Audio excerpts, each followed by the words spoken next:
India ஒரு சுதந்திர நாடு. ஆனால் ஒரே அரசாங்கமும் ஒரே ஆட்சியும் எப்பொழுதுமே இருந்தது கிடையாது.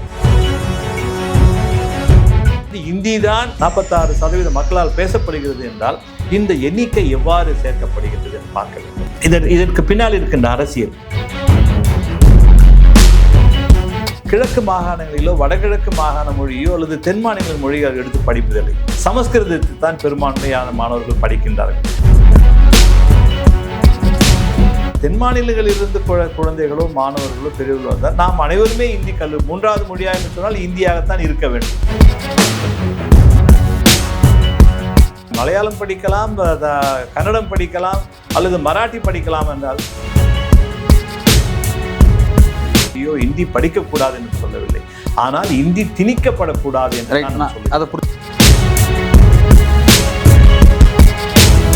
இந்த பன்முகத்தன்மையை பாரதிய ஜனதா நினைத்தால் கூட அழிக்க முடியாது. பாரதிய ஜனதா கட்சி இன்றைக்கு 100 ஆண்டுகள் கூட அவர்களுக்கு வரலாறு கிடையாது. இந்தி மொழியை ஒரு திணிக்க முடியாது என்பதுதான் என்னுடைய ஒரு வாதம் மட்டுமே கிடையாது, ஒரு ஆழமான நம்பிக்கை கூட. நான் ஒரு அரசியல் முன்கூட்டியே நான் இதை சொல்ல விரும்பவில்லை. ஆனால் நிச்சயமாக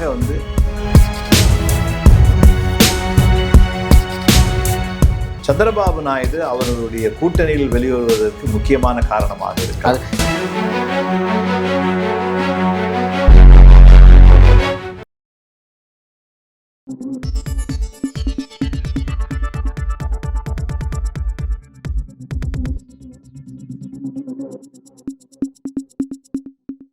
வணக்கம். இன்றைக்கு நம்முடன் அரசியல் பேசும் சிறப்பு விருந்தினராக இணைந்திருக்கிறார் சென்னை பல்கலைக்கழகத்தின் அரசியல் அறிவியல் மற்றும் பொது நிர்வாகத்துறையின் முன்னாள் துறைத் தலைவர் மற்றும் பேராசிரியர் திரு ராமமணியன் அவர்கள். சார் வணக்கம். வணக்கம் சார். ஃபர்ஸ்ட் உங்கள்கிட்ட பேச நினைக்கிற ஒரு முக்கியமான விஷயம் அப்படிங்கிறது, தமிழ்நாட்டுக்கு யூனியன் கவர்மெண்ட் கொடுக்க வேண்டிய அந்த எஜுகேஷனுக்கான அந்த ஃபண்டு, அந்த நிதி தராமல் இருந்தாங்க. அதை கேட்டு நடந்த பெரிய டிபேட்டு. அந்த டிபேட்டுக்கு பிறகு இந்த பிரச்சனை இன்றைக்கி எப்படி நடந்து முடிஞ்சிருக்கு அப்படின்னா, மும்மொழி கொள்கையை நீங்கள் ஏற்றுட்டா தான் ஃபண்டு கொடுப்போம் அப்படிங்கிறாங்க. மொழி சார்ந்த சிக்கல் மாதிரி இந்த விஷயம் திரும்ப அந்த மொழி சார்ந்த அரசியலுக்குள்ள போதும், இந்தி திணிப்பு அப்படிங்கிற அந்த அரசியலுக்குள்ளே அது போயிட்டு இருக்கு. ரெண்டாவது, இது கூட்டாட்சி தத்துவத்தை சிதைக்கும் வகையில் இந்த பிரச்சனை ஒரு மாநில உரிமைகளை பறிக்கும் வகையில் இந்த விஷயம் அடுத்த கட்டத்தை நகருது. இப்போ இது சார்ந்து ஸ்டாலின் அவர்களும் யூனியன் கவர்மெண்ட்டுக்கு கடிதம் எழுதுறது, இந்த மாதிரி விஷயங்கள் போயிட்டு இருக்கு. ஒரு மிரட்டும் தோணியில் நிதி கேட்டால் நீங்கள் மிரட்டும் தோணியில் எங்களுடைய கொள்கைக்கு எதிராக எங்களை செயல்பட வைக்கிறீங்க அப்படிங்கிற மாதிரியான ஒரு விஷயமா போகுது.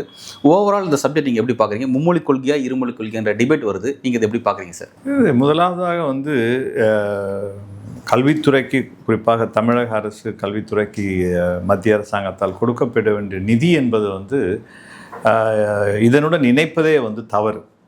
இதனுடன் இணைப்பதே முதலாவதாக.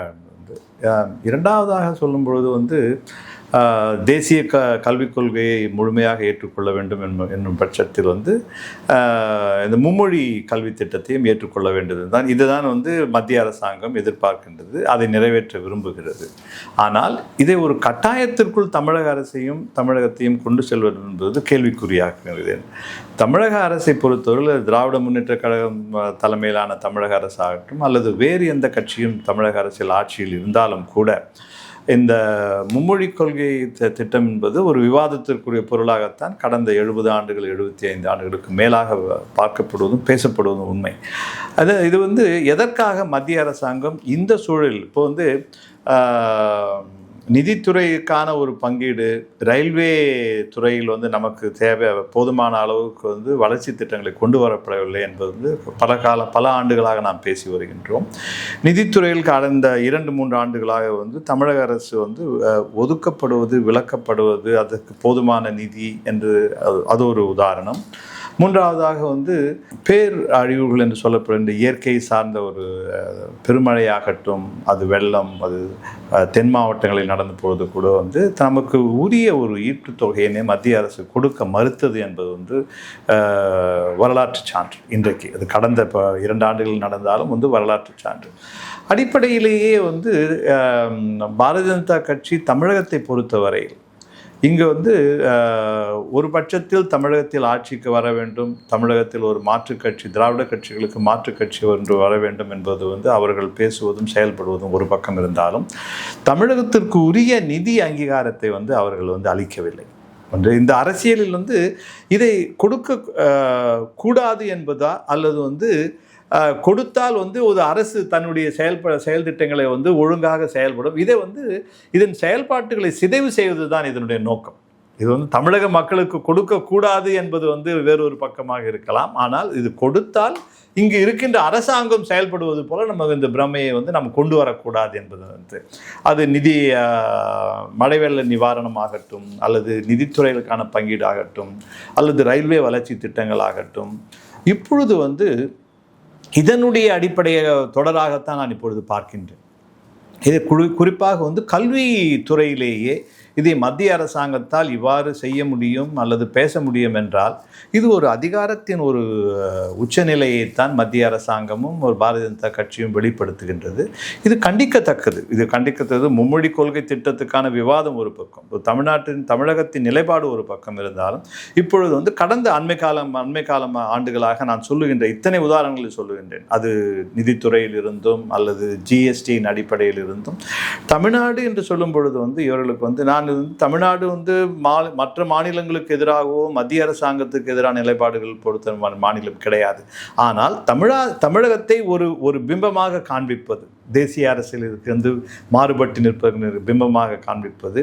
ஆனால் இத்தகைய ஒரு பிம்பத்தை காண்பித்து விட்டு இதே மாநிலத்தில் தான் ஆட்சியை பிடிக்க வேண்டும் என்று முயற்சி செய்யும் பொழுது எதற்காக நிதியை இவர்கள் வந்து கட்டுப்பாடு, அவர்களுடைய முழுமையான கட்டுப்பாட்டுகள், இது ஒரு அரசியல். இது ஆனால் புரிஞ்சுக்கிறேன் சார். இப்போ வந்து பாஜகவோட இன்ட்ரெஸ்ட் என்னென்னா தேசிய நீரோட்டத்திலேருந்து தமிழ்நாடு வந்து விலகி போகுது, எதிர்த்து நிற்குது அப்படிங்கிற விஷயத்த வந்து தேசிய அளவில் அதை ப்ரொபகண்டா பண்ணுறாங்க. தமிழ்நாடு இப்படி இருக்குது அப்படின்ற விஷயத்த வந்து பாஜக ப்ரொபகண்டா பண்ணுறாங்க. ஓகே, ஆனால் பாஜக கவர்மெண்ட்டு அவங்க வந்து ஒவ்வொரு மாநிலத்தினுடைய கல்வியினுடைய வளர்ச்சி எந்த அளவுக்கு இருக்குது, உட்கட்டமைப்பு வளர்ச்சி எவ்வளோ இருக்குது, மருத்துவ கட்டமைப்பு வளர்ச்சி எப்படி இருக்குன்னு ஒவ்வொரு பட்டியலும் எடுத்தாலும் அது எல்லாத்தையும் தமிழ்நாடு தான் ஃப்ரண்ட்டில் நிற்குது அப்படிங்கிற ஒரு விஷயம் அவங்களே மறுக்கிறது இல்லை. அவங்களோட புள்ளி விவரங்களே அதை கொடுக்குது. அப்படி இருக்கும்போது இவங்களோட ப்ரொபகண்டாக்கு அது எதிராகவும் நிற்குதுங்கிறத பார்க்குறோம். அப்படி எல்லா விஷயத்துலையும் வளர்ச்சியில் நிற்கிறது காரணம் அவங்க பின்பற்றக்கூடிய கொள்கைகள் அப்படிங்கிற அது ஆழப்பொருள், அது சரி அப்படிங்கிறத அது வந்து நிற்குது. அப்போ அவங்க வைக்கிற பிரச்சாரத்துக்கு அவங்க வெளியிடக்கூடிய புள்ளி விவரங்கள் அவங்களுக்கு எதிராக இருக்கிறதுங்கிறது இது எப்படி வந்து அவங்க நம்ம அந்த விஷயத்தை எப்படி புரிஞ்சுக்கலாம்? புள்ளி விவரங்கள் சொல்லும்போது நீங்கள் வந்து எந்த நிலையிலான புள்ளி விவரங்கள் ஒட்டுமொத்தமாக வந்து கல்வியில் காண ஒரு எத்தனை மாணவர்கள் இத்தனை குறிப்பிட்ட ஆண்டுக்குள் வந்து பட்டதாரிகளாகவோ அல்லது பள்ளிக்கூடங்களிலிருந்து வெளியேறுகள் அல்லது அறிவியல் வளர்ச்சி இவற்றின் அடிப்படையில் புள்ளி விவரங்களை பேசுகின்றோமா, அல்லது வந்து படிக்கும் திறன் என்பதை பற்றி பேசுகின்றோமா என்று இருக்கின்றது. இப்பொழுது வந்து இந்த மொழிக் கொள்கை என்பது அடிப்படையாக கொண்டு வரும்போது வந்து தமிழ்நாடு ஒரு வளர்ச்சி அடைந்த மாநிலங்களேயே வந்து முன்னணியில் இருக்கின்ற ஒரு மாநிலம். முதன்மை மாநிலம் என்று மட்டுமே நான் சொல்லவில்லை, ஒரு முன்னணியில் இருக்கின்ற ஒரு மாநிலம். நம்மை போன்ற கேரளா மற்ற வடகிழக்கு மாநிலங்களிலும் கல்வியில் ஒரு நல்ல ஒரு நிலையை எட்டியுள்ள மாநிலங்கள் இருக்கின்றன. ஆனால் எதனால் தமிழகத்தை மட்டும், கேரளாவை கூட இவர்கள் அடையாளப்படுத்துவதில்லை மொழி சார்ந்த கொள்கைக்காக வந்து. இப்போ இந்த கேரளா வந்து தேசிய கல்விக் கொள்கை திட்டத்தை ஏற்றுக்கொண்டதால் அவர்களுக்கு வந்து இதில் வந்து எந்த விதமான இடையூறு கிடையாது. ஆனால் தமிழகம் வந்து தேசிய கல்விக் கொள்கையை ஏற்றுக்கொள்ளாததாலும், அதோடு மட்டுமல்லாமல் இது வந்து தேசிய கல்வியை முழுமையாக ஏற்றுக்கொள்ளும் பட்சத்தில் மும்மொழி கொள்கை திட்டத்தை ஏற்றுக்கொண்டதாக ஒரு புரிதலும் வருகின்றது. ஆனால் தமிழகத்தின் நிலைப்பாடு என்பது இந்த இருமொழி மும்மொழி என்ற ஒரு நிலைப்பாடுகளையும் கடந்த ஒரு கொள்கை திட்டமாகத்தான் இப்பொழுது வந்து வெறும் 1960களில் வந்து பேரறிஞர் அண்ணா அவர்கள் பேசும்பொழுதும், அடுத்து திராவிட முன்னேற்ற தலைமையிலான முத்தமிழறிஞர் கலைஞர் பேசும்பொழுதும், இப்பொழுது வந்து அவர்களுடைய தலைமையிலான மதிப்பிற்குரிய ஸ்டாலின் அவர்கள் சொல்லும் பொழுது கூட வந்து ஆங்கிலம் என்பது மிக முக்கியமான வந்து நம்ம வந்து தொடர்ந்து இருக்க வேண்டிய மொழி என்று 1960களில் பேசப்பட்டது. பிறகு வந்து தமிழ் பாதுகாப்பு என்பதை வந்து தொடர்ந்து தமிழ் மொழிக்கான ஒரு பாதுகாப்பு அரண் வேண்டும் என்று சொன்னது. இப்பொழுது வந்து என்ன காலகட்டத்தில் வந்து 2-3 ஆண்டுகளாக வந்து இப்பொழுது அண்மை காலங்களில் இருமொழி கொள்கையும் மும்மொழி கொள்கையும் கடந்து நம்ம வந்து 7வது அட்டவணையில் உள்ள 22 மொழிகளுமே தேசிய மொழிகளாக அறிவிக்கப்பட வேண்டும் என்ற நிலைப்பாடுகளை எடுத்துள்ளார்கள். இது வந்து ஒரு முக்கியமான ஒரு நிலைப்பாடு என்று நினைக்கிறேன். ஏனென்றால் இந்தியாவில் இருமொழி கொள்கை என்பது வந்து ஒற்றுமைக்கு, இந்திய தேசிய ஒற்றுமைக்கு வந்து இது வந்து ஒரு பாதகமாக இருப்பதாக பார்க்கின்ற ஒரு மத்திய அரசு மும்மொழி கொள்கை வந்து நமக்கு வந்து நம்முடைய மொழியை பாதுகாப்பதற்கும் அதோடு மட்டுமல்லாமல் மும்மொழி கொள்கையில் இருக்கின்ற பிரச்சனைகள் வந்து இவர்கள் வந்து அதற்கு ஆதரவாக அது ஆராய்ந்து சொல்வதில்லை. வட மாநிலங்களிலும் குறிப்பாக பீகார், உத்தரப்பிரதேசம், மத்திய பிரதேசம் மற்ற மாநிலங்களிலும் கூட வந்து இந்த மும்மொழி கொள்கை எவ்வாறு நிறைவேற்றப்படுகின்றது, அவர்கள் படிக்கின்றது வந்து இந்திய ஒரு முதல் மொழியாக படித்தாலும் ஆங்கிலம் இரண்டாவது மொழியாக படிக்கும் பொழுது மூன்றாவது மொழியாக வந்து ஒரு கிழக்கு மாகாணங்களிலோ வடகிழக்கு மாகாண மொழியோ அல்லது தென் மாநில மொழியோ எடுத்து படிப்பதில்லை. சமஸ்கிருதத்தை தான் பெரும்பான்மையான மாணவர்கள் படிக்கின்றார்கள். அப்பொழுது என்னவென்றால் இது வட மாநிலங்களில் சமஸ்கிருத பெரும்பான்மையான மாணவர்கள் செலக்ட் பண்றாங்களா மூன்றாவது மொழியாக? எப்படி சார் சமஸ்கிருதத்தை வந்து எப்படி வந்து அது வந்து என்ன அதை படிக்கிறதுனால என்ன வேலை வாய்ப்புகள் இருக்கு, அதை படிக்கிறதுனால எப்படி ரெண்டு பேரும் உரையாட முடியும், அதை வச்சுட்டு என்ன செய்ய முடியும்? புரியல சார். இல்ல, அது மூன்றாவது மொழியாக ஒரு அங்கீகரிக்கப்பட்ட ஒரு மொழி. ஓகே, அதன் அடிப்படையில் தான் அவங்க எடுக்கிறது வந்து இப்போ வேலைவாய்ப்பு அல்லது வேலைவாய்ப்பு இருக்கின்றதா, அதனால என்ன பயன் என்பது வந்து பேசும் பொருளாக வந்து விவாதிக்கலாம். ஆனால் மூன்றாவது மொழியாக 7வது அட்டவணையில் இருக்கும் பட்சத்தில் அது வந்து அவர்கள் வந்து ஒரு வசதிக்காக எடுத்துக்கொண்டு, அது மட்டுமில்லாமல் அதனுடைய தேவனகிரி ஸ்கிரிப்ட் என்று சொல்லப்படுகின்ற தேவனகிரி எழுத்த அடிப்படையான ஒத்த நிலை உள்ளதால் அவர்களுக்கு எளிமையாகவும் இருக்கின்றது. அவர்கள் வந்து இந்த நிலையை தாண்டி தென் மாநிலங்களில் மொழியோ அல்லது கிழக்கு மாகாணங்களில் மொழியோ வந்து எடுத்து படிக்க வேண்டும் முயற்சி செய்வதில்லை. இதைத்தான் நாம் பெரும் பிரச்சனை. இப்பொழுது வந்து தென் மாநிலங்களிலிருந்து குழந்தைகளோ மாணவர்களோ பெரியவர்களோ வந்தால் நாம் அனைவருமே இந்தி மூன்றாவது மொழியாக என்று சொன்னால் இந்தியாகத்தான் இருக்க வேண்டும். எதனால் ஒரு யதார்த்த நிலைக்கு நாம் கொண்டு செல்லப்படுகின்றோம். அது வந்து ஆந்திராவில் ஆகட்டும், அவர்கள் மூன்றாவது மொழியாக படிக்கும் பொழுது இந்தியாகத்தான் கொடுது, அல்லது கேரளாவில் இருக்கின்றவர்களுக்கு அது, கர்நாடகாவில் இருக்கின்ற, இப்போ தமிழ்நாட்டில் இருக்கிறவர்களுக்கு வந்து இந்த மத்திய அமைச்சர்கள் கூட வந்து இந்தி என்ற ஒரு வார்த்தையை அவர்கள் பயன்படுத்தவில்லை. நீங்கள் பார்த்தீர்கள், அவர்கள் வந்து மத்திய அமைச்சர் தர்மேந்திர பிரசாத் பேசும் பொழுதும் சரி, பிரதான் அண்ணாமலை அவர்கள் பேசும் பொழுதும் சரி, அவர் என்ன சொல்றார், மூன்றாவது மொழியாக நீங்கள் தெலுங்கு படிக்கலாம், கன்னடம் படிக்கலாம், மலையாளம் படிக்கலாம், இந்தியை சொல்ல மறுக்கின்றார்கள். இதுல வந்து ஏன் வந்து இவங்க வந்து அதை சொல்ல மறுக்கின்றார்கள் வந்து இதே முதலாவது கேள்வி. இரண்டாவதாக வந்து இப்போ அதே அடிப்படையில் நாம் இந்தி மலையாளம் படிக்கலாம், கன்னடம் படிக்கலாம் அல்லது மராட்டி படிக்கலாம் என்றால் ஏன் நம்ம 22 மொழிகளையும் தேசிய மொழியாக அறிவிக்கக்கூடாது? 22 மொழிகளையும் நாம் தேசிய மொழியாக அறிவித்து விட்டால் வந்து அது இதற்கான ஒரு அங்கீகாரம் கிடைக்கும். அது வந்து ஹிந்தி படிப்பதால் வந்து நம்ம ஹிந்தி படிக்கக்கூடாது, இந்தியின் மேல் எந்த விதமான ஒரு காழ்ப்புணர்ச்சியோ ஹிந்தி படிக்கக்கூடாது என்று சொல்லவில்லை. ஆனால் ஹிந்தி திணிக்கப்படக்கூடாது என்று நான் சொல்லுவேன். அதை புரிஞ்சுக்கிறேன் சார். இப்போ நீங்கள் 22 அட்டவணையில் இருக்கக்கூடிய 22 மொழிகள் ஏன் வந்து தேசிய மொழியை அறிவிக்கக்கூடாதுன்ற ஒரு கேள்வி நீங்கள் கேட்குறீங்க. இப்போ இது சார்ந்த டிஸ்கஷன் வந்து அன்றைக்கு 1960-50 காலகட்டத்தில் நடந்த பொழுது பார்லிமெண்ட்டில் வந்து பேசும்போது அண்ணா வந்து இந்த கேள்வி கேட்குறாரு. அன்றைக்கு தமிழ்நாடு முதல்வர் அவர் கேட்குறாரு, எப்படி வந்து நீங்கள் வந்து இந்திய நேஷனல் லாங்குவேஜ் அறிவிச்சுன்னு கேட்டால் அதிகமான மக்கள் பேசுகிற மொழின்னு ஒரு விளக்கத்தை வந்து கொடுத்தாங்கிறத பார்க்குறோம். இப்போ நம்ம 22 மொழியை நம்ம கேட்டோம் அப்படின்னா, அப்போ 22 மொழியாக எது அதிகமாக பேசுகிறேன், நம்பர்ஸ் தான் எல்லாத்தையும் முடிவு பண்ணுது, ஜனநாயகத்தில் நம்பர்ஸ் தான் முடிவு பண்ணுது. அப்படி இருக்கும்போது அன்னைக்கு ஹிந்திக்கு அவங்க சொன்ன வாதம் அதுவாக இருக்கும்போது 22 நம்ம கேட்டால் இப்போ அதே வாதம் தானே சொல்லுவாங்க. அவங்க அதிகமான மக்கள் பேசுகிற மொழி தான் நாங்கள் கொடுப்போம் அப்படின்னு சொல்லுவாங்களே. இந்த வாதத்தை எப்படி அவங்க ஏற்றுப்பாங்க? இதை நம்ம எப்படி இது நீங்கள் வந்து ஒரு தேசிய கட்டமைப்புன்னு ஒன்று இருக்குங்க. இந்தியா வந்து ஒரு சுதந்திர நாடு, எந்த விதமான இதில் மாற்றுக்கிறது கிடையாது. அதே போல் வந்து இந்தியா வந்து 1947 வந்து ஆங்கிலேயர்களிலிருந்து விடுதலை பெற்ற ஒரு நாடு. இதற்கு ஆங்கிலேயர்கள் இந்தியாவிற்கு வருவதற்கு முன்பாக வந்து ஒரு காலனி ஆதிக்கத்திற்கு முன்பாக வந்து ஒரு சாம்ராஜ்ய அரசுகள் என்று சொல்லப்படுகின்ற வந்து தென் மாநிலங்களிலோ மேற்கு மாநிலங்களிலோ அதே போல் கிழக்கு வடக்கு இந்த பகுதிகள் வந்து, ஆனால் இந்தியா என்ற ஒரு கான்செப்ட் என்று சொல்லப்படுகின்ற ஒரு சிந்தனை தளம், அது ஒரு நிலப்பரப்பு, இது வந்து ஒருங்கிணைக்கக்கூடிய நிலப்பரப்பு எப்பயுமே இருந்துட்டு இருக்கு. அது வடக்கிலிருந்து தெற்கு கிழக்கு மேற்கு எல்லா பகுதிகளும். ஆனால் ஒரே அரசாங்கமும் ஒரே ஆட்சியும் எப்பொழுதுமே இருந்தது கிடையாது. இது வந்து ஒரு அரசியல் வரலாறு. அப்போ வந்து இந்த ஒரு நிலப்பரப்புக்குள்ளார நம்ம இருக்கும் பொழுது வந்து இதனுடைய புராணங்கள், அதில் சொல்லப்படுகின்ற இதிகாசங்கள், வரலாற்று சான்றுகள் வந்து இந்த நிலப்பரப்பை சூழ்ந்து கடந்து அது ஊடுருவியும் பல கதைகள் இருக்கின்றன. இது ஒரு கலாச்சார ரீதியான ஒரு உடன்பாடு.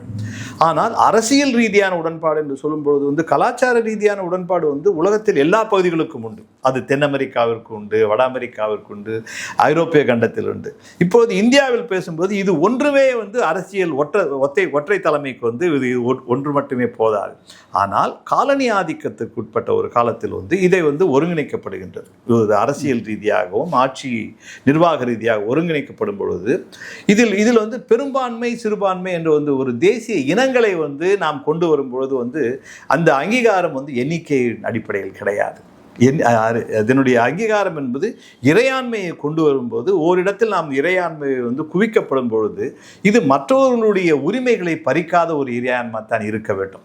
இது வந்து எண்ணிக்கையாக வந்து இந்த எண்ணிக்கைக்கு நம்ம வரும் பிறகு வந்து முதலாவதாக வந்து இந்த மக்களின் இறையாண்மை முதலாவது அடிப்படையானது. இரண்டாவதாக வந்து இந்த எண்ணிக்கை என்று சொல்லும்பொழுது வந்து ஹிந்தி 1947 கூட இந்தி மொழி தான் தேசிய மொழியாக அறிவிக்கப்பட வேண்டும் என்று சொல்லப்படுவது வந்து 45 இதுக்கான விவாதங்கள் கூட உருது இதற்கு முதலாக பேசப்பட்டது. உருது மொழி ஏனென்று உருதுல வந்து முஸ்லீம்களுக்கும் இந்து மக்களுக்குமான வந்து பொதுவான மொழியான இந்துஸ்தானி என்ற ஒரு மொழியும் பேசப்பட்டது. இந்த மொழிகள் பேசிய காலமெல்லாம் பார்க்கலாம், ஒன்று இந்தி இருக்க வேண்டும், இல்லை என்றால் இந்துஸ்தானி இருக்க வேண்டும் என்று சொல்லும் பொழுது வந்து வட மாநிலங்களில் ஆதிக்கம்தான் இதிலும் இருந்தது.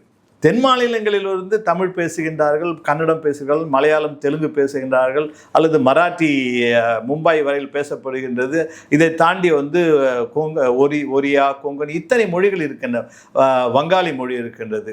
இதையெல்லாம் விட்டு அவர்கள் பேசி தேசிய மொழியாக மிக முக்கிய பிரதான தலைவர்கள் நேருவாகட்டும், காந்தி ஆகட்டும், சர்தார் வல்லபாய் பட்டேல் ஆகட்டும், அல்லது மௌலானா ஆசாத் ஆகட்டும், இவர்கள் அனைவருமே பேசியது என்றால் இந்தி, உருது, இந்துஸ்தானி இந்த 3 மொழிகளுக்கு உட்பட்டது. அப்போ என்னென்றால் இது வட மாநிலங்களில் ஒரு ஆதிக்கம் தான் இந்திய அரசாங்கம் என்பது வந்து இதற்காக தென் மாநிலங்களிலிருந்து சென்ற பிரதிநிதிகள் அந்த கான்ஸ்டிடியூவன்ட் அசம்பிளி என்று சொல்லப்படுகின்ற ஒன்று சட்ட விவாதத்திற்குள் அவர்கள் பெற்று விவாதத்தின் போது தென் மாநில மொழிகளுக்கும் குறிப்பாக வந்து எங்களுக்கும் அங்கீகாரம் வேண்டும் என்று விவாதித்தார்கள். அதையும் ஒரு தேசிய மொழியாக பேச வேண்டும், அங்கீகரிக்க வேண்டும்.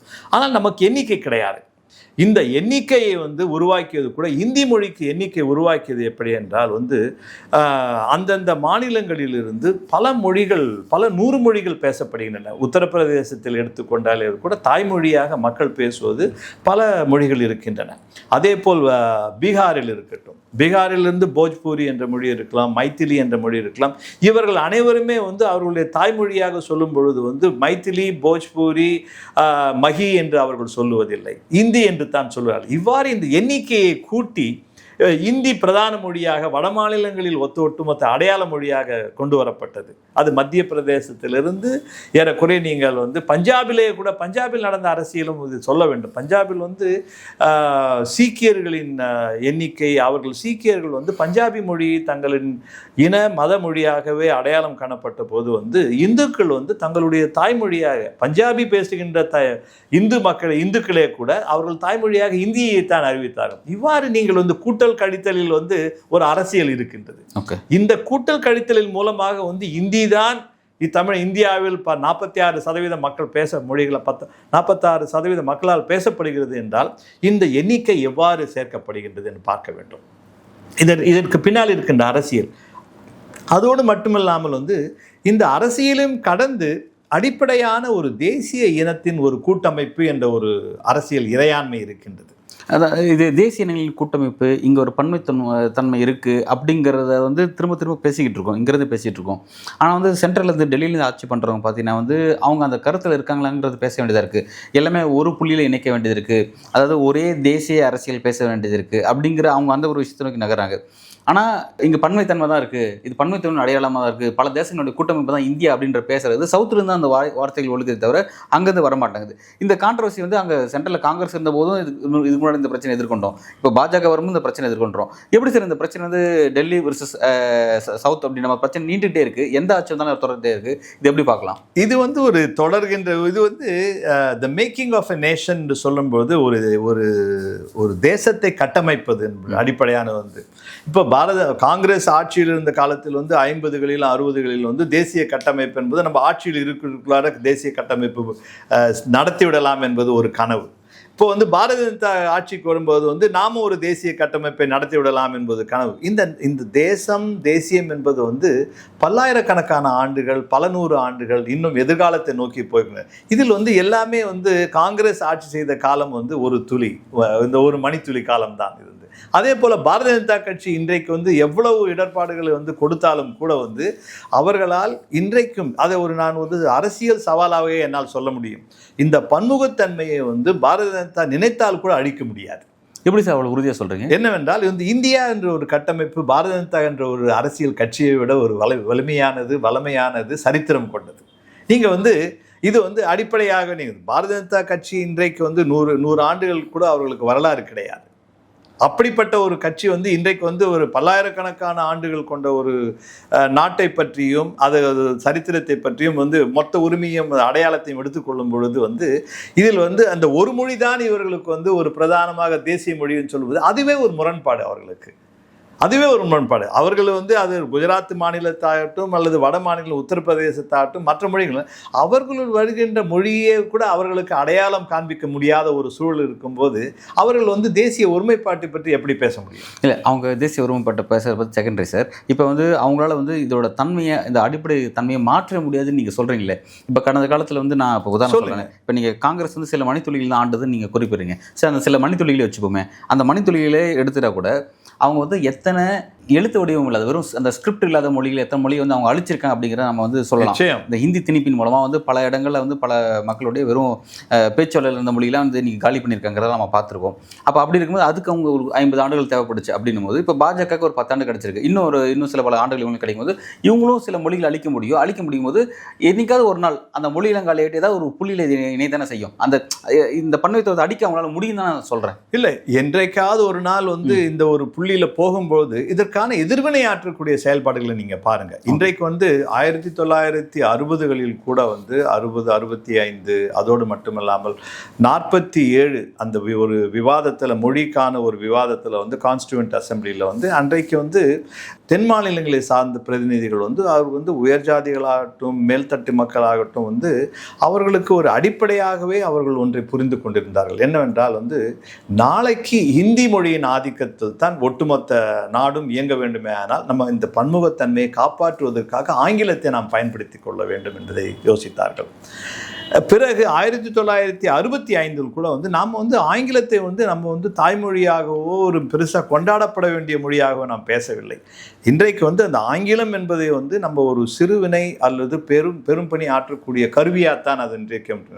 ஏனென்றால் நம்முடைய மொழிகளுக்கு கிடைக்கக்கூடிய ஒரு அங்கீகாரம் கிடைக்காத வரை அரசியல் ரீதியாக ஆங்கிலம் என்பது வந்து தொடர்ந்து ஒரு பிரிட்ஜ் லாங்குவேஜ் என்று சொல்லப்படுகின்ற ஒரு இணைப்பு பாலமாக இருக்க வேண்டும். ஆனால் அது வந்து தொடர்ந்து இருக்கக்கூடிய ஒரு சூழலும் இருக்கின்றது. அது நம்மையும் கடந்து போகக்கூடிய ஒரு மொழியாக உலக நீரோட்டத்தில் கலந்து கொண்டிருக்கின்றோம். அது தேசிய அளவிலும் வந்து உலக அளவிலும் கூட ஏற்றுக்கொள்ளப்பட நிலைப்பாட்டுக்கு வந்திருக்கின்றோம். அதே சமயத்தில் வந்து நீங்களே சொன்னபடி வந்து ஏறக்குறைய 50 மொழிகளுக்கு மேலாக வந்து காங்கிரஸ் ஆட்சி காலத்தில் வந்து மணித்துளிகள் என்று சொன்னாலும் வந்து அவர் வந்து அழிந்து கொண்டிருந்த ஒரு சூழல் பாரதிய ஜனதா கட்சி வரும்போது இவர்கள் அதை வந்து திருப்பி மாற்றி அமைப்பதற்கு எந்த முயற்சியும் எடுக்கவில்லை. இதை மேலும் ஒரு சில மாநிலங்களை தான் எதிர்க்கின்ற மொழி, இந்த மும்மொழி கொள்கையை எதிர்க்கின்ற மாநிலங்களும் எதிர்க்க முடியாத சூழலில் இருக்கின்ற மாநிலங்களும் அது வரலாற்று ரீதியாக எதிர்க்காமல் இன்றைக்கு ஒரு கான்டெம்பரரி பாலிடிக்ஸ் என்று சொல்லப்படுகின்ற நிகழ்கால அரசியலில் பெருமளவிற்கு பேசுகின்ற கர்நாடக மாநிலத்திலும் கூட.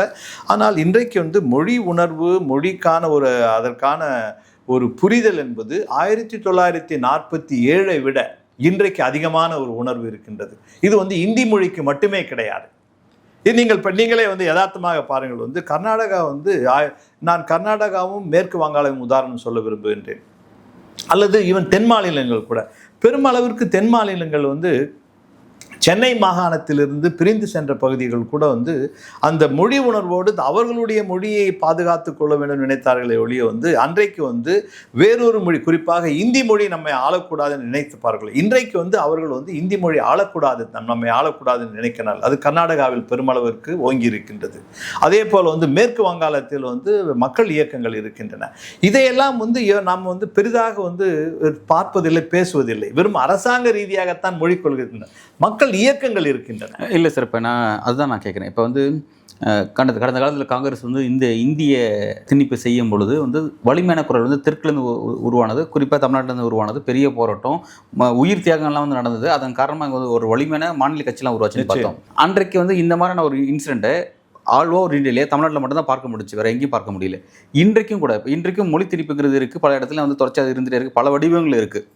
ஆனால் இன்றைக்கி கழக குரல் வந்து தமிழ்நாட்டை தவிர்த்து இப்போவும் சரி, நம்ம வந்து கிட்டத்தட்ட எப்போ பேசுகிறோம், அண்ணா காலத்து திமுக இப்போ வந்து ஸ்டாலின் காலத்து திமுக மாறி இப்போவும் அதே குரலை தான் பேசுது.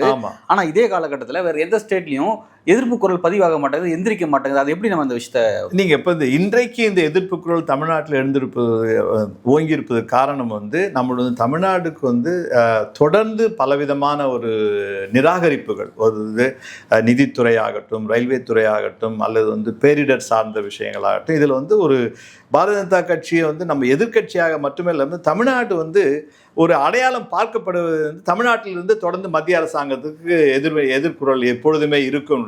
இதன் ஒரு அடக்கத்துக்குள்ளாரையே நிறைய நிராகரிப்புகள் தொடர்ந்து தமிழ்நாடு சந்திச்சுட்டு இருக்கு.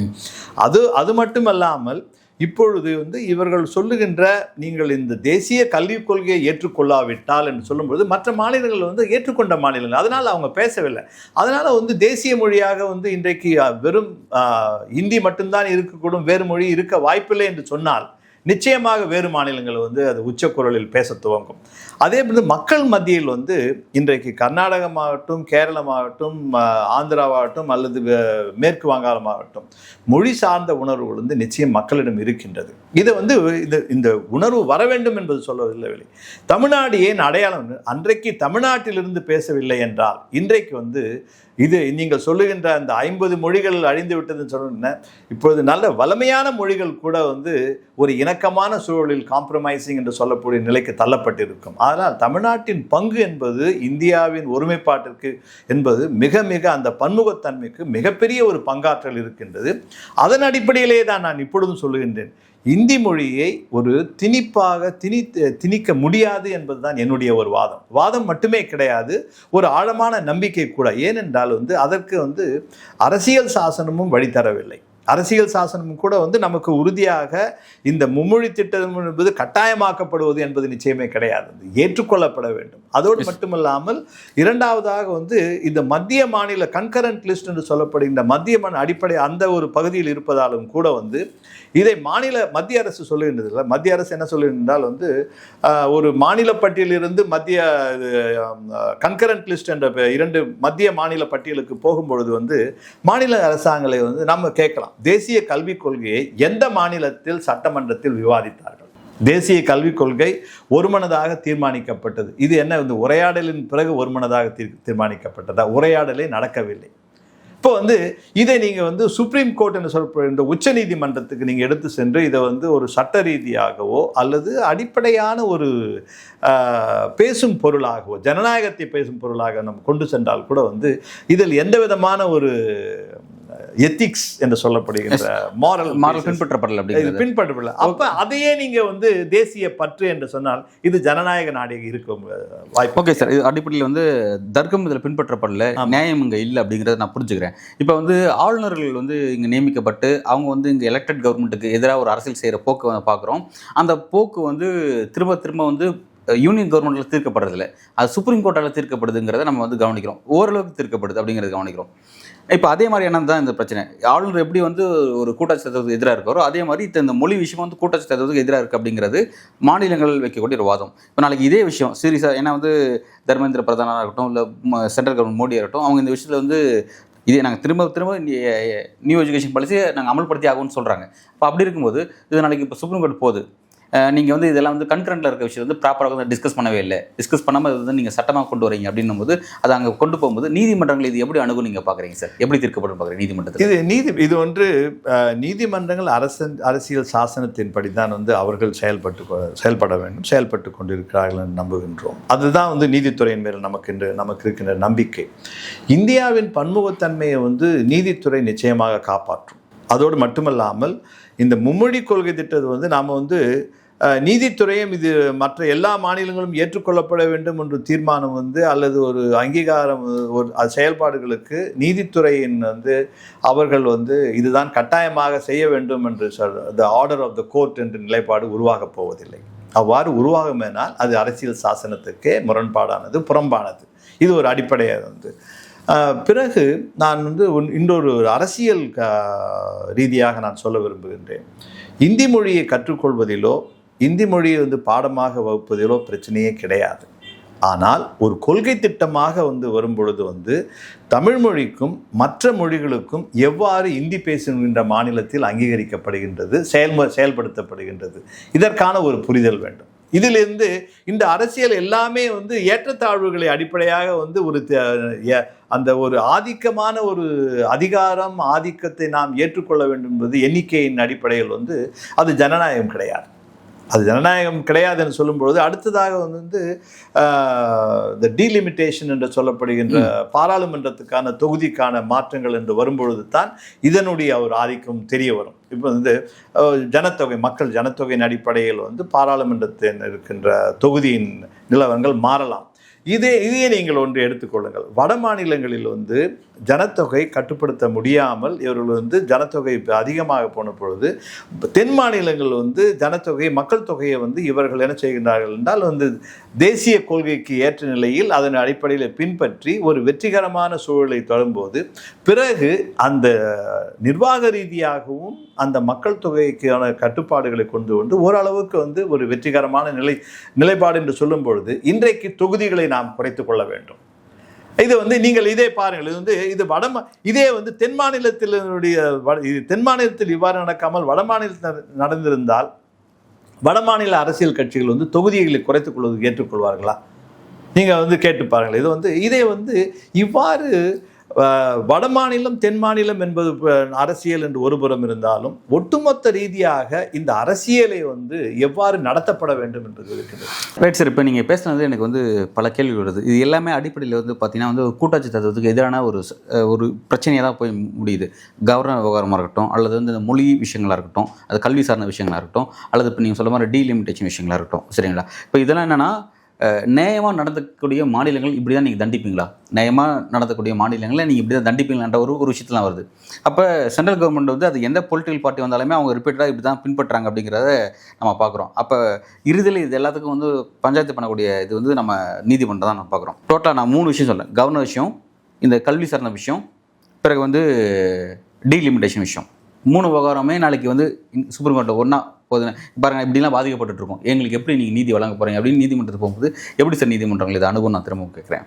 நிச்சயமாக நீதிமன்றங்களை பொறுத்தவரை வந்து டீலிமிட்டேஷன் என்ற விஷயம் வரும்போது நீதிமன்றத்தினுடைய வந்து கைகள் கட்டப்பட்டிருக்கும். காரணம் என்றால் இது ஒரு பாராளுமன்றத்தின் தீர்மானத்தின் அடிப்படையிலும் அதோடு மட்டுமல்லாமல் வந்து தொகுதிகளை வந்து சீரமைப்பது என்பது எலெக்ஷன் கமிஷன் ஆஃப் இந்தியா இவர்களுடைய அதிகாரங்கள் இருப்பதால் அது நீதிமன்றம் ஏற்றுக்கொள்ளக்கூடிய ஒரு சூழல் உருவாகலாம். எங்களுக்கு ஒரு வாதம் இருக்குல்ல, இங்கே பாருங்க, அன்றைக்கு இருந்த யூனியன் கவர்மெண்ட் இப்படி வந்து குடும்ப கட்டுப்பாடு சொன்னாங்க, அதை நாங்கள் ஏற்றுக்கிட்டோம், பின்பற்றுறது எங்களுக்கு தண்டனை கொடுத்தா நாங்கள் அதை எப்படி ஏற்றுக்க முடியும்? அதுதான் வந்து அரசியல் ரீதியாக வந்து தென் மாநிலங்களில் வந்து ஒரு விவாத பொருளாக மட்டுமல்லாமல் அரசியல் கருவாக மட்டுமல்லாமல் வந்து இதை அரசியல் உரிமையாக அவர்கள் போராட வேண்டும்.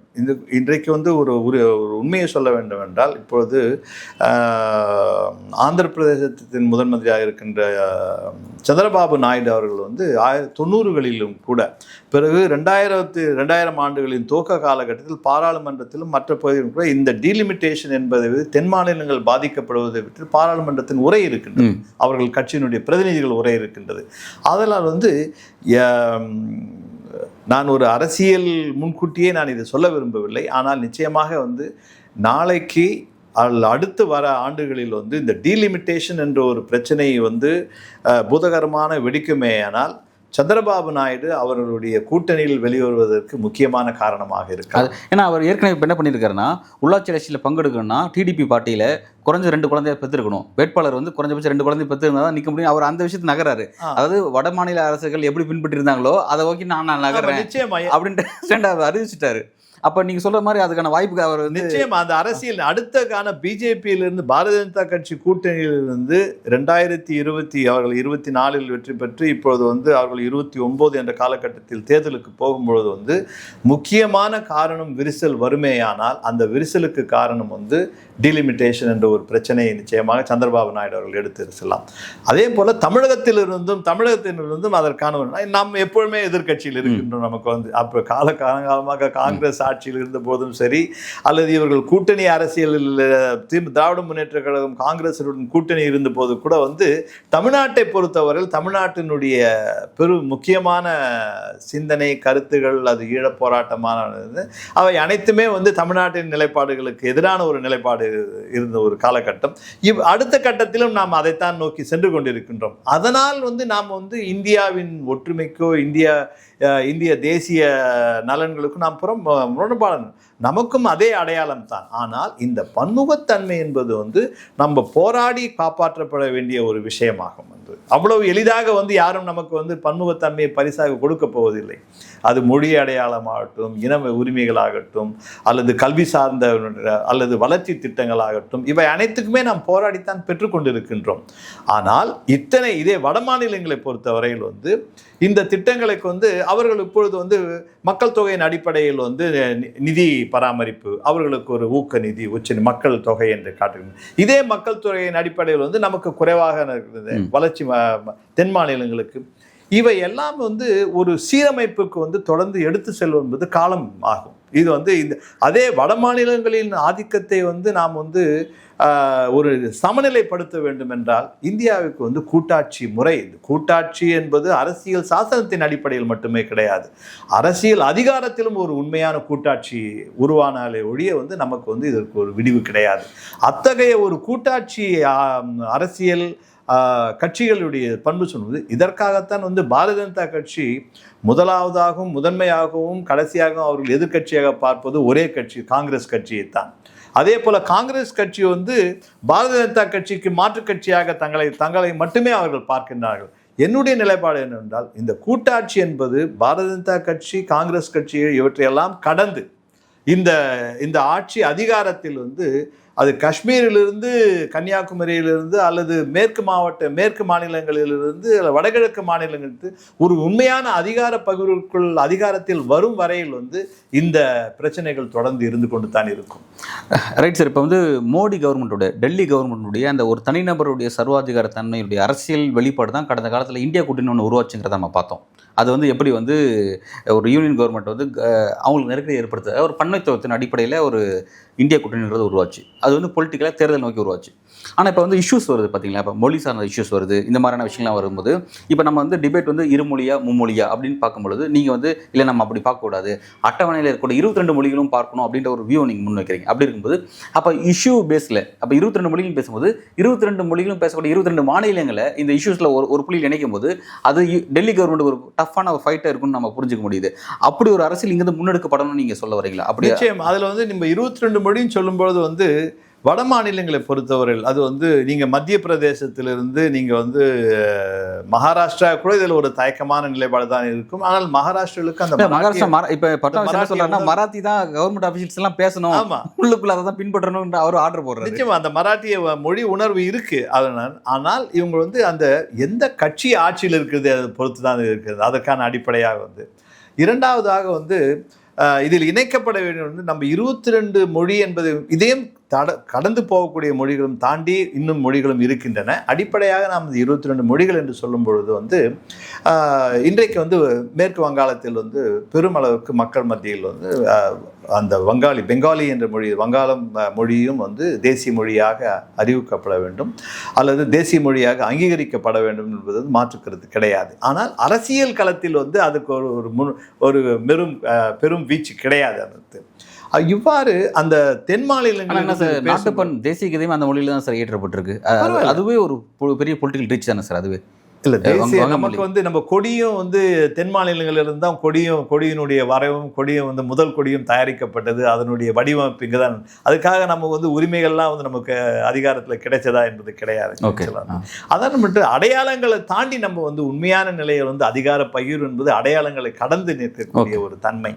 அதனால் எனக்கு வந்து இந்த புள்ளிகளை இணைக்கக்கூடியது என்பது வந்து கூட்டாட்சி தத்துவம் என்பது அரசியல் சாசனத்தினோடு மட்டுமல்லாமல் நிர்வாக ரீதியாக மட்டும் அரசியல் கட்சிகளுக்கு மத்தியில் வந்து ஒரு பெரும் புரிதல் உருவாக வேண்டும். அது ஜம்மு காஷ்மீர் நேஷனல் கான்ஃபரன்ஸ் ஆகட்டும், அல்லது தென் மாநில இருக்கிற திராவிட முன்னேற்ற கழகமாகட்டும், அல்லது கம்யூனிஸ்டுகள் ஆகட்டும், இவர்களுக்கு வந்து இந்த தேசிய கட்சி என்றால் இது வந்து டெல்லியில் இருக்கிற கட்சி தான் தேசிய கட்சி, இல்லை வட மாநிலங்களில் இருக்கிற கட்சி எல்லாமே தேசிய கட்சி, நாமெல்லாம் பிராந்திய கட்சி என்ற நிலைப்பாடை வந்து நம்ம முதல்ல உடைத்தறியணும். அது வந்து என்றைக்கு வந்து நாம் நினைக்கிறோமோ நம்மெல்லாம் வந்து கூட்டாட்சியின் அடிப்படையில் வந்து நாமெல்லாம் ஒரு கட்சிகள் தான், பெரும் கட்சிகள். இதன் அடிப்படையில் வந்து பிராந்திய கட்சியின் தொடர்ந்து பிராந்திய கட்சின்னு சொல்லும்போது ஒரு காலத்தில் வந்து காங்கிரஸ் எத்தனை மாநிலத்தில் ஆண்டுகிட்டு இருக்கு, இல்லை பாரதிய ஜனதா எத்தனை மாநிலங்களில் வந்து அவங்க வந்து துவக்க காலத்தில் இருந்தாங்க, பிறகு எதிர்காலத்தில் எத்தனை மாநிலங்கள் இருக்கக்கூடும், இதெல்லாம் மாறி வரக்கூடிய சூழல். இதில் மாறாத ஒன்று வந்து மக்களுடைய உரிமைகள், அதை பிரதிபலிக்கக்கூடிய அரசியல் கட்சிகள். சார் இப்போ எனக்கு ரொம்ப ஒரு முக்கியமான ஒரு திரும்ப ஒரு சந்தேகம் சார். இப்போ எப்படின்னா, இப்போ டெல்லி கவர்மெண்ட் வந்து ஒரு பாலிடிக்ஸை செய்கிறாங்க அப்படின்னா அதை வந்து ஃபஸ்ட்டு புரிஞ்சுக்கிட்டு அதுக்கு ரியாக்ட் பண்ணக்கூடிய ஸ்டேட் வந்து சவுத்துலேருந்து அந்த விஷயத்தை புரிஞ்சுக்கிறாங்க. குறிப்பாக தமிழ்நாடு நம்ம அதை புரிஞ்சுக்கிறோம், கரெக்டாக அதுக்கான எதிர்வினையோ ஐடியாலஜிக்கல் ரீதியாகவும் சரி நிர்வாக ரீதியாகவும் சரி ஒரு விஷயத்தை வந்து முன்வைக்கிறோங்கிறத பார்க்குறோம். அவங்க நான் என்ன சொல்கிறேன்னா 75 கால இந்திய அரசியல் வரலாற்று நான் பேசுகிறேன் சார். அதாவது காங்கிரஸ் பிஜேபி எல்லாத்தையும் சேர்த்து தான் சொல்கிறேன். அப்போ அப்படி இருக்கும்போது அவங்க பண்ணக்கூடிய பல நுணுக்கமான பாலிடிக்ஸ் வந்து இவங்க ரியாக்ட் பண்ணுறாங்க, அதை புரிஞ்சுக்கிறாங்க. இப்போ நான் என்ன கேட்குறேன்னா, இது வந்து இப்போ எல்லா ஸ்டேட்டுக்கும் தங்களுக்கு ஒரு மொழி இருக்கும். அந்த மொழி சார்ந்த அந்த ஒரு உணர்வு, இன உணர்வு அவங்களுக்கு இருக்கும். அவங்களுக்கும் உண்டான அந்த பண்பாடு பல விஷயங்கள்லாம் அதை ஒட்டி ஒவ்வொரு ஸ்டேட்டுக்கும் இருக்கும். ஆனால் திரும்ப வந்து தமிழ்நாடு மட்டும் தான் வந்து எல்லா விஷயத்துக்கும் ஒரு கருத்து சொல்கிறதெல்லாம் செய்கிறாங்க. ஆனால் தமிழ்நாடு என்னென்னா அவங்க வந்து எங்களை மட்டும் நீங்கள் ஒன்று கொண்டு வரீங்கன்னா அதுலேருந்து எங்களை மட்டும் நாங்கள் பாதுகாத்தோம் அப்படின்ற அந்த அளவில் நின்றாங்க. இதே மாதிரி இது சப்போஸ் தமிழ்நாடு வந்து இந்தியாவுக்கு வழிகாட்ட அரசியலை முன்னெடுத்தாங்கன்னா நிச்சயமாக வந்து எல்லாரும் ஒரு புள்ளியில் ஒரு குடைநிலை இணைச்சு ஒரு பெரிய ஃபைட்டை டெல்லிக்கு எதிராக பண்ணுவாங்க. ஆனால் அப்படி இருக்கிறது இல்லை. நம்ம அந்த இந்தியா கூட்டணிங்கிறது மோடி வீழ்த்தது மட்டும் தான் அப்படி ஒன்று உருவாச்சுங்கிறத தான் நம்ம பார்க்குறோம். அதுவும் ஸ்டாலின் தான் அதை வந்து முன்னெடுத்தாருங்கிறத நம்ம பார்க்குறோம். இப்போ இதே இந்த பாலிடிக்ஸை மற்ற ஸ்டேட்டில் இருக்கிற மக்கள் இந்த புரிதலோட நம்ம ஒரு விஷயத்தை முன்னெடுக்கலாம், எல்லாரும் இந்த பிரச்சனைக்கு ஒன்று திரட்டலாம் அப்படின்ற விஷயம் வடகிழக்குல இருந்தோ அல்லது ஜம்மு அண்ட் காஷ்மீர்ல இருந்தோ இந்த பக்கம் வந்து ராஜஸ்தான் மகாராஷ்டிரா இந்த பக்கத்துல இருந்தோ ஏன் எந்த ஒரு விஷயம் வராமல் இருக்கு? அப்படியே இந்த பாலிடிக்ஸ் வந்து எப்படின்னா டெல்லி தான் நினைச்சதெல்லாம் திரும்ப செஞ்சுட்டு இருக்காங்க, நீண்ட காலமாக செஞ்சுட்டு இருக்காங்க. ஆனால் அவங்களுக்கு எந்த விதமான நெருக்கடி மாநிலத்திலிருந்து வராமையே அவங்க நினைச்சதெல்லாம் எப்படி சாதிக்கிறாங்க? ஆனால் அவங்களுக்கு அதிகாரம் இங்கிருந்து தான் வருது. ஆனால் அவங்க நினைக்கிறது ஃபுல்லாகவே திரும்ப செஞ்சுட்டே இருக்காங்க. இந்த பாலிடிக்ஸ் எப்படி நம்ம இது ஒரு முக்கியமான காரணம் வந்து இது வந்து தங்களை தேசிய கட்சிகளாக அடையாளப்படுத்திக் கொள்கின்ற வந்து காங்கிரஸ் ஆகட்டும் அல்லது பாரதிய ஜனதா கட்சி ஆகட்டும், இப்போ காங்கிரஸுக்கு கூட வந்து இப்போ தான் இந்த பிராந்திய கட்சிகளின் உணர்வுகளும் பிராந்திய கட்சியின் சிந்தனைகளும் வந்து பெரும் புரிதல் உருவாகிருக்கு கடந்த ஒரு 10 ஆண்டுகள் தான். அதுக்கு முன்பாக வந்து மொழி சார்ந்தோ அல்லது மக்கள் உரிமையை சார்ந்தோ மக்கள் பிரச்சனைகளை சார்ந்தோ அவர்களுக்கு வந்து பெரிய ஒரு ஆழமான ஒரு புரிதலும் நிலைப்பாடுகள் கிடையாது. நிலைப்பாடுகள் இருந்தாலும் அதை வந்து அவங்க ஒரு சென்ட்ரலைஸ்ட் ஒற்றை பண்புல தான் இருந்த ஒரு கட்சியும் கூட வந்து அது மொழியாகட்டும் அல்ல அரசியல் அதிகாரமாகட்டும். ஆனால் சித்தாந்த ரீதியாகவே பாரதிய ஜனதா கட்சிக்கு அந்த ஒரு இந்த 2 பெரும் கட்சிகளுமே வந்து வட மாநிலங்களிலும் மற்ற பகுதிகளிலும் வந்து ஒரு ஆட்சியில் இருக்கின்ற ஒரு கட்சிகளாக ஒன்று காங்கிரஸ் இருக்க வேண்டும் அல்லது வந்து பாரதிய ஜனதா கட்சி இருக்க வேண்டும். இப்பொழுது இருக்கின்ற சூழலில் இவர்கள் 3வது கட்சி என்ற நிலைப்பாடுகள் அல்லது புதிதாக உருவாகின்ற கட்சிகளுக்கு இந்த வழித்தடம் கிடையாது. இதை உடைத்தது வந்து மேற்கு வங்காளத்தில் வந்து மம்தா பானர்ஜி அவர்கள் வந்து, பிறகு வந்து பீகாரில் வந்து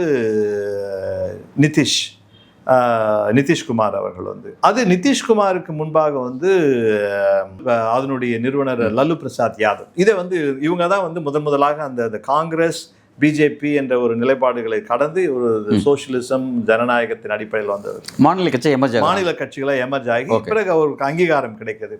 ஆனால் இந்த கட்சிகள் வந்து இன்றைக்கு வந்து தேசிய அளவில் வந்து பெரும் தாக்கத்தை உருவாக்க வேண்டுமே, ஆனால் இவர்களும் வந்து பெரும் அளவிற்கு வந்து தேசிய கட்சிகளோட காங்கிரசினுடைய அடையாளத்திலோ அல்லது பாரதிய ஜனதா கட்சியினுடைய ஒரு கூட்டணியில் தான் இயங்கிக் கொண்டிருக்கிறார்கள்.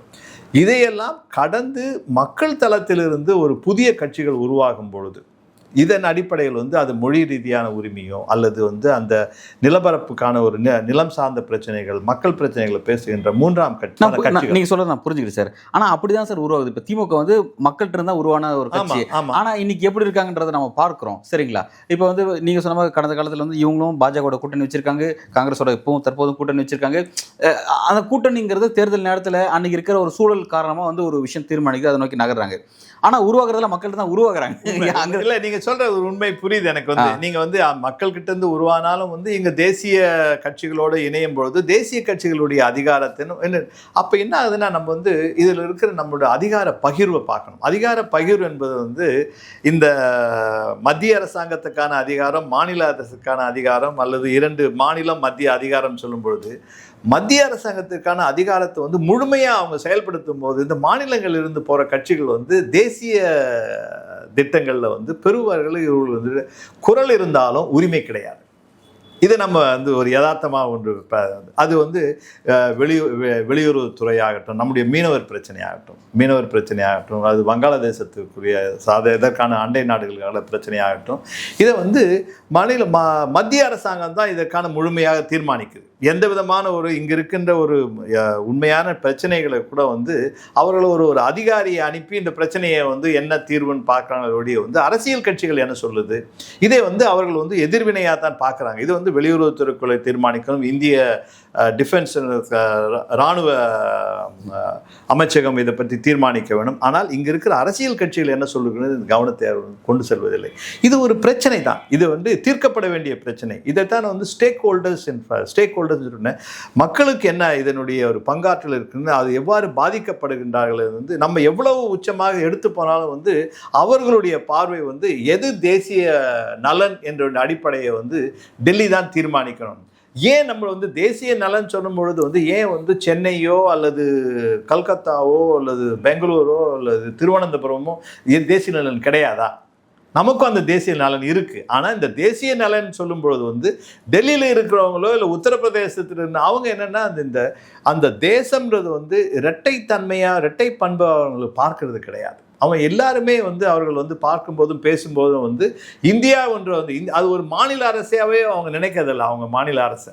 ஆனால் நாம் அப்படி கிடையாது. நமக்கு வந்து மாநில அரசுன்றது வந்து நமக்கு வந்து இதைத்தான் வந்து ஒரு ஆழமான இந்தியா கூட்டமைப்புக்கு ஒரு அடையாளமே வந்து நமக்கு மாநில அரசு மத்திய அரசு என்று 2 முக்கியமான அடையாளங்கள், பிரதான அடையாளங்களை நம்ம கொண்டுள்ளோம். வந்து இதே வட மாநிலங்களை பொறுத்தவரை, குறிப்பாக இது ஹிந்தி ஸ்பீக்கிங் ஸ்டேட்னு சொல்லப்படுகின்ற பீகார், உத்தரப்பிரதேசத்தில் வந்து இவங்க வந்து 50-60 ஆண்டுகள் அவங்களுடைய மாநில அரசியலையே கூட முழுமையாக மக்கள் உரிமையை கொண்டு போக முடியாது.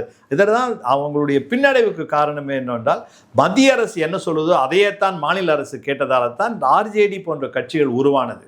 பிறகு வந்து மேற்கு வங்காளத்தில் வந்து உருவானது மம்தா பானர்ஜி அங்கே ஒரு பெரும் தலைவராக உருவாவதற்கு காரணம் வந்து காங்கிரசினுடைய ஆதிக்கம் வந்து அந்த மாநில மக்களுடைய உரிமைக்கு எதிராக நின்ற நிலைப்பாட்டினால்தான் அவர்களுடைய உரிமையை வந்து கேட்பதற்காக மம்தா பானர்ஜி அவர்கள் வந்து திரிணாமுல் காங்கிரஸ் உருவாக்க வேண்டிய சூழல் வந்து இது ஒரு நீண்ட பயணம், இந்த ஒரு நீண்ட போராட்டமும் கூட. அதை அப்படித்தான் பார்க்கின்றன. இல்லை சார், ஒரு விரிவான உரையாடல் சார். உண்மையிலே வந்து இந்த பிரச்சனைகளினுடைய பன்முகத்தன்மை எப்படி இருக்குது, குறிப்பாக நம்ம எதை நோக்கி ஒரு மொழியா இரு மொழியா அப்படிங்கிற டிஸ்கஷன், மும்மொழியாங்கிறத தாண்டி 22 மொழிகள் அப்படிங்கிற ஒரு பிரச்சனையை நம்ம அட்ரஸ் பண்ண வேண்டியது இருக்குது அப்படிங்கிற ஒரு பார்வையை நீங்கள் சொல்லியிருக்கீங்க. உண்மையிலே வந்து பல மாநிலங்கள் வந்து தங்களுடைய மாநில மொழி இழந்திருக்காங்க அப்படிங்கிறது ரைட்டு தான். அவங்களுக்காக அதை பேசக்கூட தெரியல, பேசுறதுக்கான பொலிட்டிக்கல் வாய்ப்பு கூட இல்லை அப்படிங்கிறத ஒரு விஷயத்தை புரிஞ்சிக்க முடியுது. உண்மையிலே இந்த பிரச்சனையை பல்வேறு கோணங்களை வந்து நம்ம பார்க்க வேண்டியது இருக்குங்கிறத அந்த பல பார்வைகளை நீங்கள் முன் வச்சிருக்கீங்க. உங்களோட கருத்துக்கும் வருகைக்கும் மிக்க நன்றி சார். மிக்க நன்றி. வணக்கம்.